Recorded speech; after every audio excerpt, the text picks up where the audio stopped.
राम राम सा।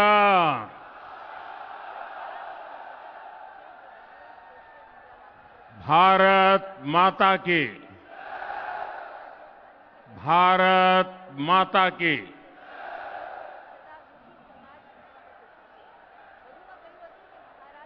तोरावटी की पुण्य भूमि से शीतला माता, शिला माता,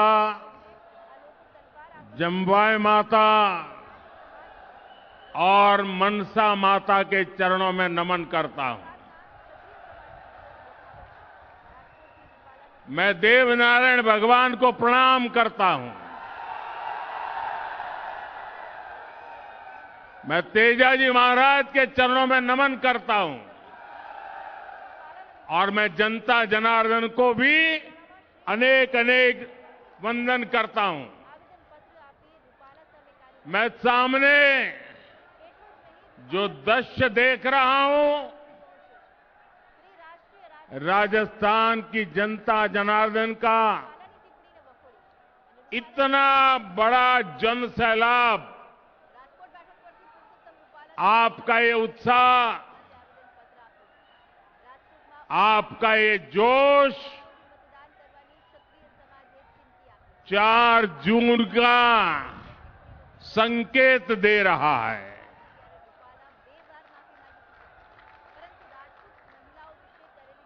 राजस्थान के लोग हमेशा देश की मजबूती के लिए खड़े हैं और जयपुर का जलवा तो मैंने कुछ दिन पहले जब फ्रांस के राष्ट्रपति यहां आए थे, पूरी दुनिया ने जयपुर का मिजाज देखा।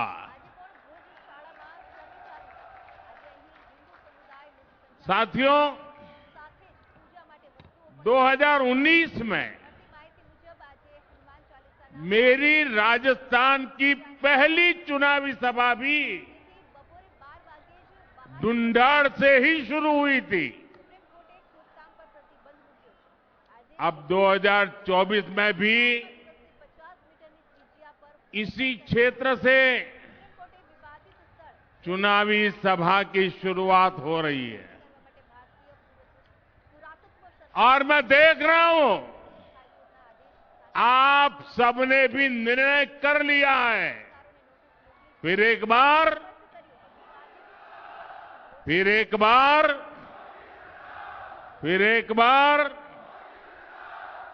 साथियों, 24 के इस चुनाव में देश की सियासत फिर 2 खेमों में बंटी नजर आ रही है। आज एक तरफ राष्ट्र प्रथम का संकल्प लेकर चलने वाली भाजपा है, तो दूसरी तरफ देश को लूटने के मौके तलाशने वाली कांग्रेस पार्टी है। आज एक और देश को परिवार मानने वाले, देश को परिवार मानने वाली भाजपा है, तो दूसरी ओर अपने परिवार को देश से बड़ा मानने वाली कांग्रेस है। आज एक और दुनिया में भारत का गौरव बढ़ाने वाली भाजपा है, तो दूसरी ओर विदेश में जाकर भारत को गाली देने वाली कांग्रेस है। ऐसी देश विरोधी परिवारवादी ताकतों के खिलाफ राजस्थान हमेशा ढाल बन करके खड़ा रहा है। राजस्थान ने 2014 में बीजेपी को 25 की 25 सीटें दी थी। राजस्थान ने 2019 में भी एनडीए को 25 की 25 सीटें दी थी और अब 2024 में भी राजस्थान 25 की 25 सीटें देने का फैसला कर चुका है।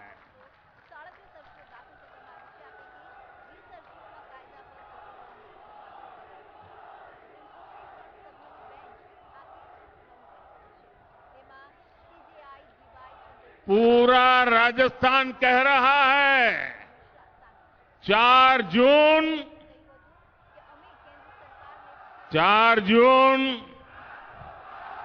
4 जून 4 जून साथियों 2024 का ये लोकसभा चुनाव कोई सामान्य चुनाव नहीं है।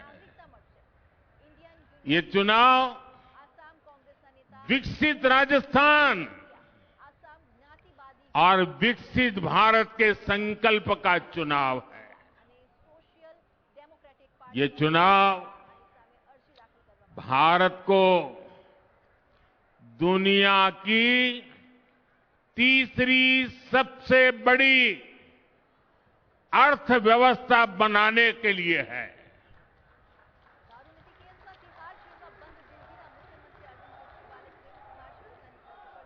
ये चुनाव भ्रष्टाचार को जड़ से उखाड़ फेंकने के लिए है। ये चुनाव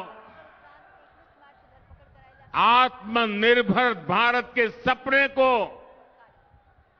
पूरा करने के लिए है। ये चुनाव किसानों की समृद्धि के संकल्प का चुनाव है। ये चुनाव घर घर नल से जल पहुंचाने का चुनाव है। लेकिन भाइयों बहनों, कांग्रेस और उसका इंडी गठबंधन देश के लिए नहीं बल्कि अपने स्वार्थ के लिए चुनाव लड़ रहे हैं। ये पहला ऐसा चुनाव है जिसमें परिवारवादी पार्टियां अपने परिवार को बचाने के लिए रैली पर रैली करते जा रहे हैं।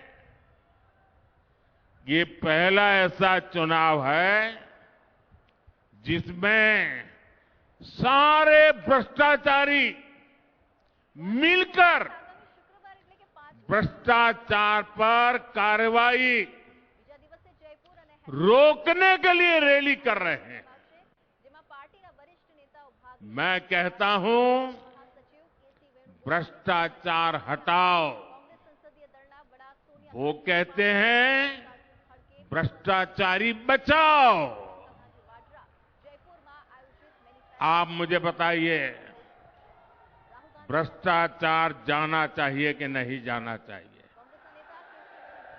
भ्रष्टाचार खत्म होना चाहिए कि नहीं होना चाहिए? भ्रष्टाचारियों को सजा मिलनी चाहिए कि नहीं मिलनी चाहिए? वो कहते हैं भ्रष्टाचारियों को बचाओ, मोदी कहता है भ्रष्टाचार हटाओ। निर्णय आपको करना है। इतना ही नहीं साथियों, जनता के दरबार में हार चुका इंडी अलायंस अब कैसे मंसूबे पाल चुका है, इसकी भी झलक लगातार देखने को मिल रही है।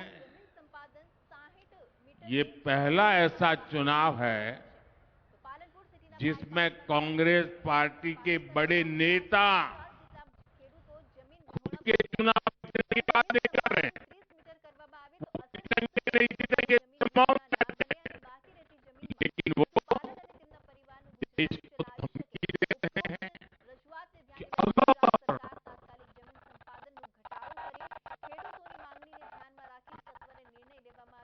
अगर बीजेपी जीती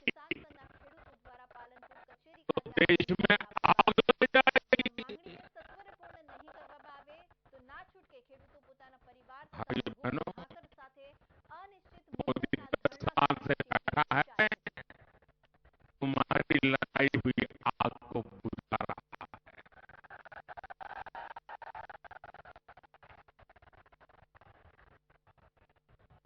कांग्रेस के लोग अपने खतरनाक इरादे जताना शुरू कर दिए हैं और इसलिए देश को बचाने के लिए, देश का भविष्य बनाने के लिए, आपकी आने वाली पीढ़ी की जिंदगी सुखी और समृद्ध हो, इसके लिए ये चुनाव बहुत अहम है। आज देश में बीजेपी की मजबूत और निर्णायक सरकार की जरूरत और ज्यादा बढ़ गई है। साथियों, मैं परिवारवादी पार्टियां और उनके भ्रष्टाचार पर सवाल उठाता हूं और इसलिए मैं उनके निशाने पर हूं। मैं जनता जनार्दन से पूछना चाहता हूं, क्या मुझे ऐसे सवाल उठाने चाहिए कि नहीं उठाने चाहिए? भ्रष्टाचारियों को देश में उजागर करना चाहिए कि नहीं करना चाहिए? उनके भ्रष्टाचार को खोल करके रखना चाहिए कि नहीं रखना चाहिए? वो मुझे गालियां देते हैं और यहां तक कह देते हैं, अरे मोदी का कोई परिवार नहीं है, उसको भ्रष्टाचार की जरूरत नहीं है। तो क्या परिवार है तो आपको भ्रष्टाचार करने का लाइसेंस मिल जाता है क्या?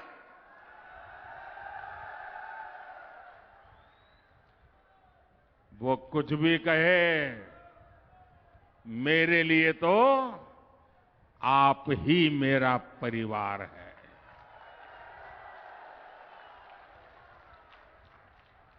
मेरा भारत मेरा परिवार है और मैं राजस्थान की धरती पर, ये वीरों की धरती है, ये जुबान के पक्के लोगों की धरती है। उस धरती पर कहना चाहता हूं,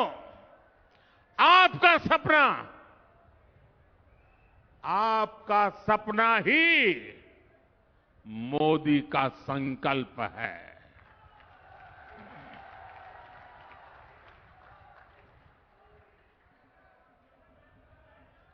साथियों, पिछली सरकारों ने जिसे पूछा तक नहीं, मोदी ने उसे पूजा है। कांग्रेस ने देश के करोड़ों छोटे किसानों को कभी नहीं पूछा।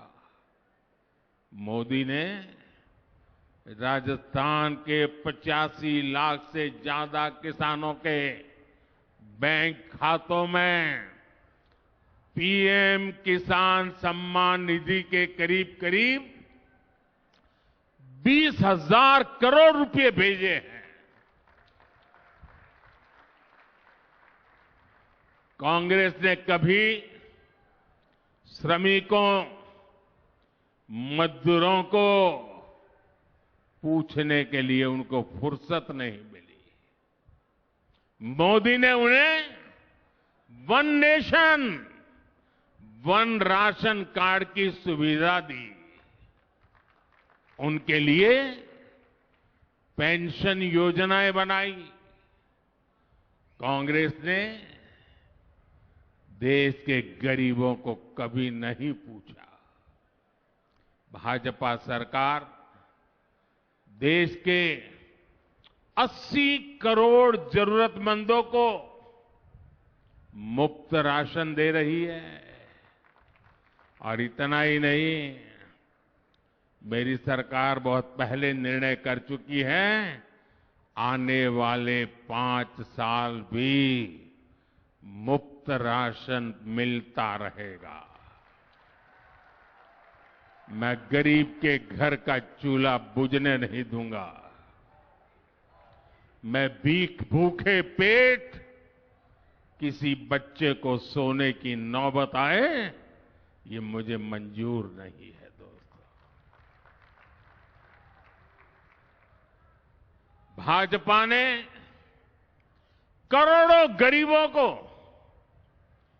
पीएम आवास के जरिए पक्का घर दिया।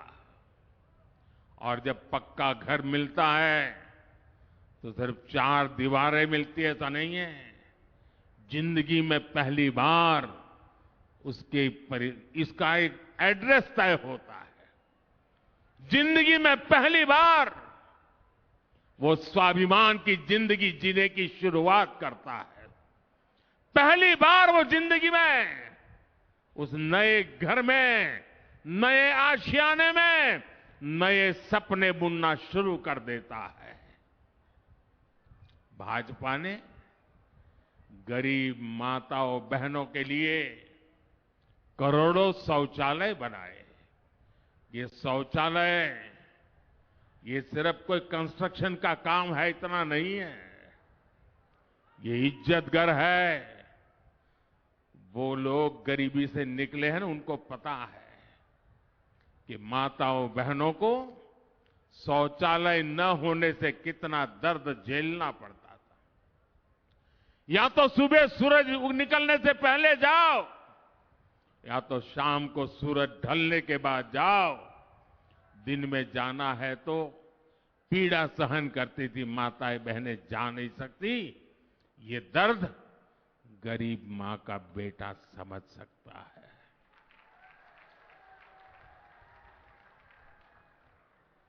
औरों के लिए शौचालय मजाक होगा, मेरे लिए शौचालय के पीछे मिशन मोड पर काम करना माताओं बहनों की इज्जत के साथ जुड़ा हुआ मेरा भावनात्मक नाता रहा हुआ है। भाजपा ने 50 करोड़ से ज्यादा गरीबों के जनधन खाते खुलवाए। भाजपा ने गरीबों को 5 लाख रुपए तक के मुफ्त इलाज के लिए आयुष्मान कार्ड दिए। और जयपुर का कोई व्यक्ति अगर चेन्नई गया और बीमार हो गया तो उसको भी वहां सिर्फ कार्ड काफी होता है, चेन्नई में भी उसको हॉस्पिटल में पूरी मदद मिल जाएगी। साथियों, कांग्रेस सरकारों की उपेक्षा के कारण हमारा तोरावाटी भी विकास के मामले में पीछे छूटता चला गया था। लेकिन कोटपुतली बड़ौदा मेव हाईवे से ये इलाका दिल्ली मुंबई एक्सप्रेसवे से जुड़ने जा रहा है।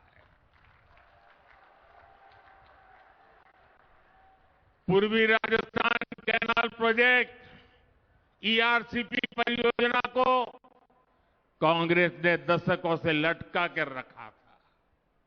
भाजपा सरकार ने हरियाणा से आने वाले यमुना के पानी के मुद्दे को भी हल कर दिया है।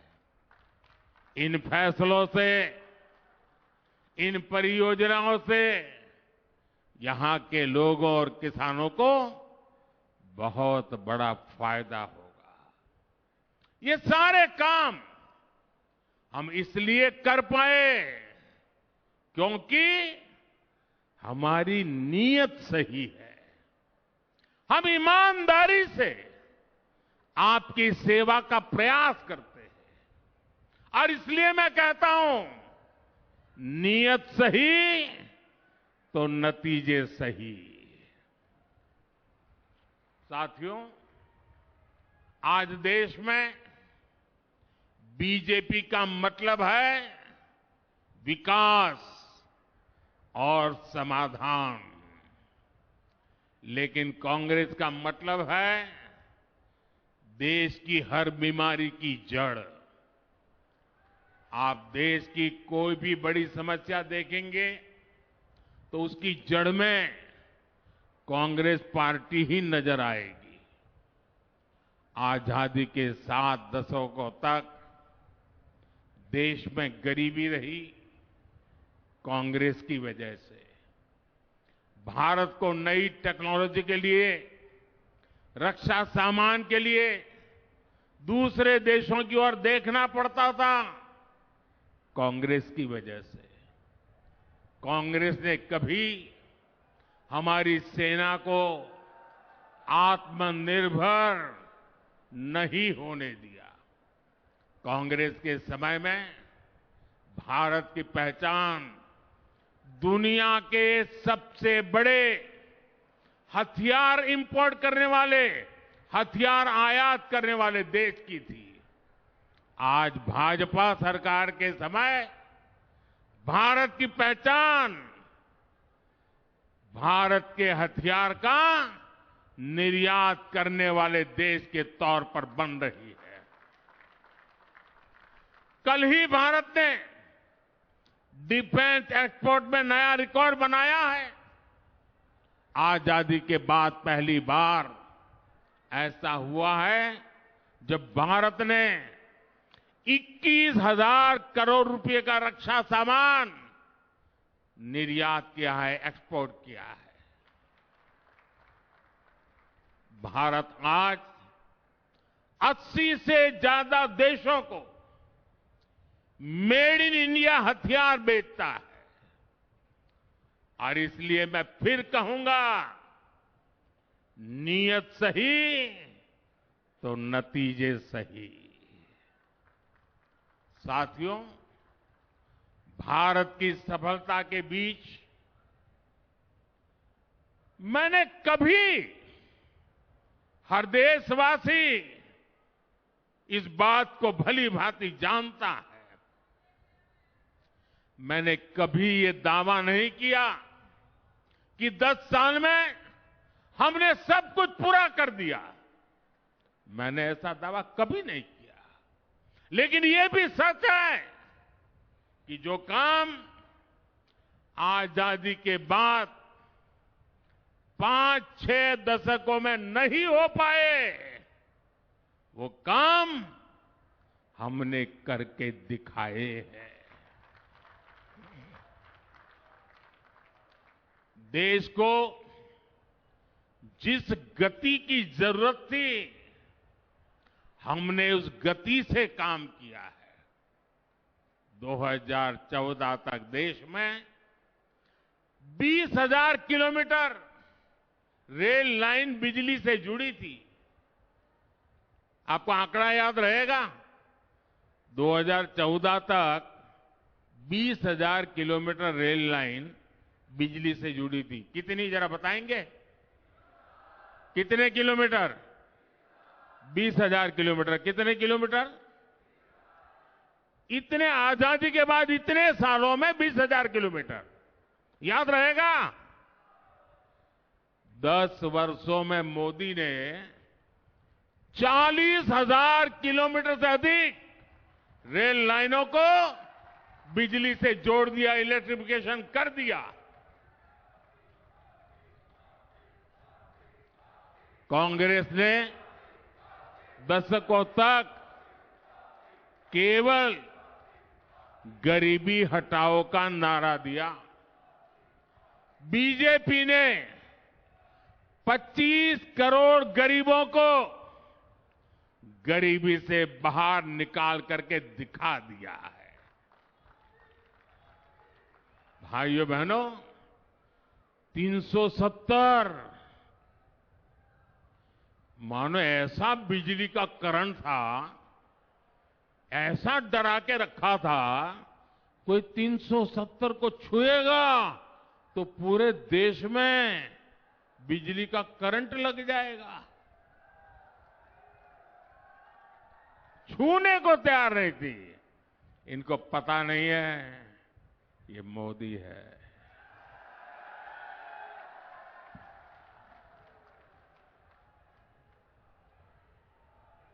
और कश्मीर से आर्टिकल 370 को खत्म करना हो,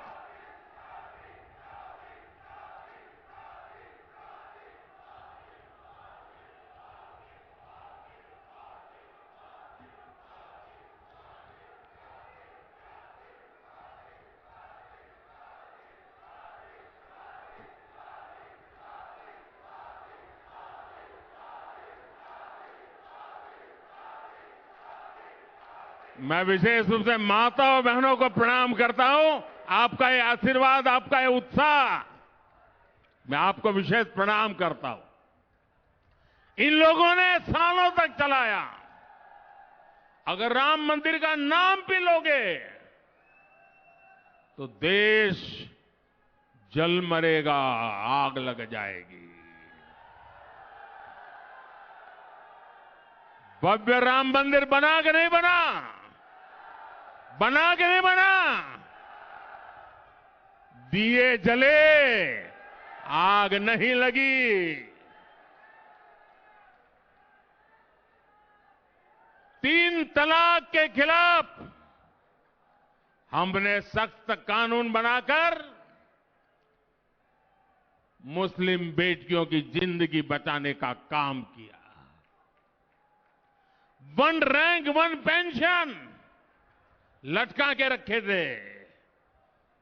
मेरे वीर जवानों की वो मांग को भी बड़ी नम्रता के साथ आपके इस सेवक ने पूरी कर दी। दशकों से जिन फैसलों का इंतजार था, वो मोदी ने पूरा करके दिखाए हैं।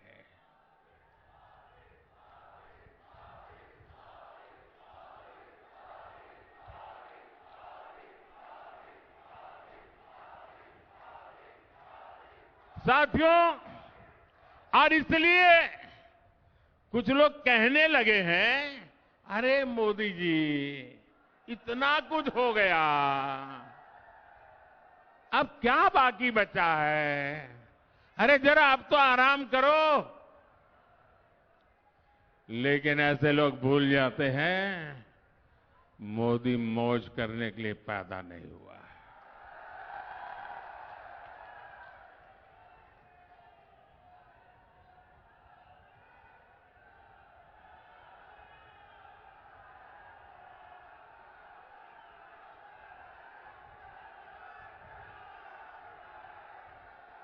मोदी मेहनत करने के लिए पैदा हुआ है। बहुत कुछ हुआ होगा, लेकिन साथियों 10 साल में जो हुआ वो तो सिर्फ ट्रेलर है, ट्रेलर। अभी तो बहुत कुछ करना है। अभी तो हमें देश को बहुत आगे लेकर जाना है। हमें राजस्थान को आगे लेकर जाना है।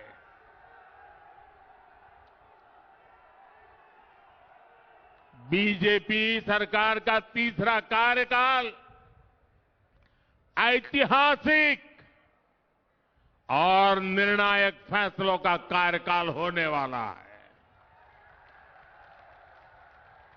साथियों, मैं जब विकसित भारत की बात करता हूं, जब भ्रष्टाचार पर कार्रवाई करता हूं, तो कांग्रेस और इंडिया अलायंस के लोग जम करके, जी भर करके मोदी को गाली देते रहते हैं, लेकिन राजस्थान के लोग जानते ही हैं, राजस्थान के लोग भली भांति जानते हैं, दाल बाटी चूरमा, वोटर मारा सुरमा।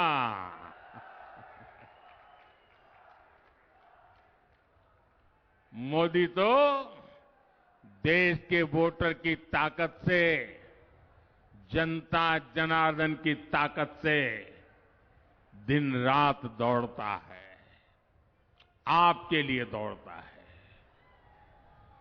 आपके सपनों को पूरा करने के लिए दौड़ता है। और इसलिए मैं आपसे अपील करने आया हूं, प्रार्थना करने आया हूं। 19 अप्रैल को जयपुर ग्रामीण से राव राजेंद्र सिंह जी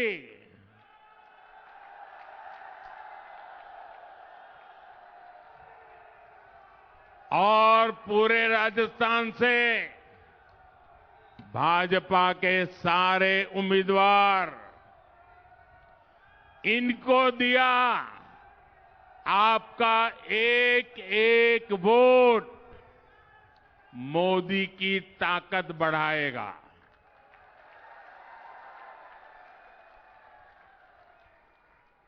मेरा एक काम जरूर करना होगा आपको, करेंगे? देखिए, गर्मी बहुत बढ़ती चली जा रही है।